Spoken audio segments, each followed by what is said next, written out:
আপনারা সকলে সতর্ক থাকবেন। অভিনব পদ্ধতিতে মুখোশধারী কিছু মানুষ আছে, ভদ্র মানুষ, তারা কিন্তু ভদ্রের লেবাস ধরে যে কোনো জায়গা অত ভালো লাগে যা ভিতরে আমি দেখাতে পারো। ওকে, আপনারা সকলে সতর্ক থাকবেন, যারা দোকানদার আছেন এই ঈদের মৌসুম সতর্ক থাকবেন। ও ভাই, ওই আপনি জুতা কিনছেন কয় জোড়া? 2 জোড়া। মানে টাকা দিয়েছেন কয় জোড়া? 2 জোড়া টাকা দিছি। 2 জোড়া টাকা দিয়েছেন, মানে জুতো তো আরো 1 জোড়া লইছে। ওই আর এক জোড়া। এই যে পাই দিয়েছেন 1 জোড়া, ওই জোড়া তো আমার, আমি তো পাই দিয়ে ঢুকছি। কেমন আপনার? আমি তো দেখলাম, আমি তো দাঁড়াই দাঁড়াই দেখলাম যে দোকানদারে আপনার জুতো এই জোড়া দিয়েছে, আপনি পাই দিয়ে এই জোড়া লইয়া আড়া দিয়েছেন, 2 জোড়া টাকা দিয়েছি। আমি কাস্টমার। কাস্টমার হলে আপনি আমি জিগান জিগান জিগান। ও ভাই, একটু আগে যে এই ভদ্রলোক জুতো নেছে, কয় জোড়া জুতো নেছে? হ্যাঁ, 1 জোড়া যে পাই দিয়ে নিয়ে গেছে, আপনি দেখছেন?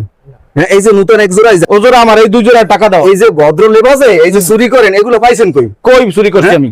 আপনার জুতো নিলেন 2 জোড়া, টাকা দিলেন 2 জোড়া, আপনি 1 জোড়া যে পাই দিয়ে লয়ে গেলেন, এটা টাকা দিলেন না।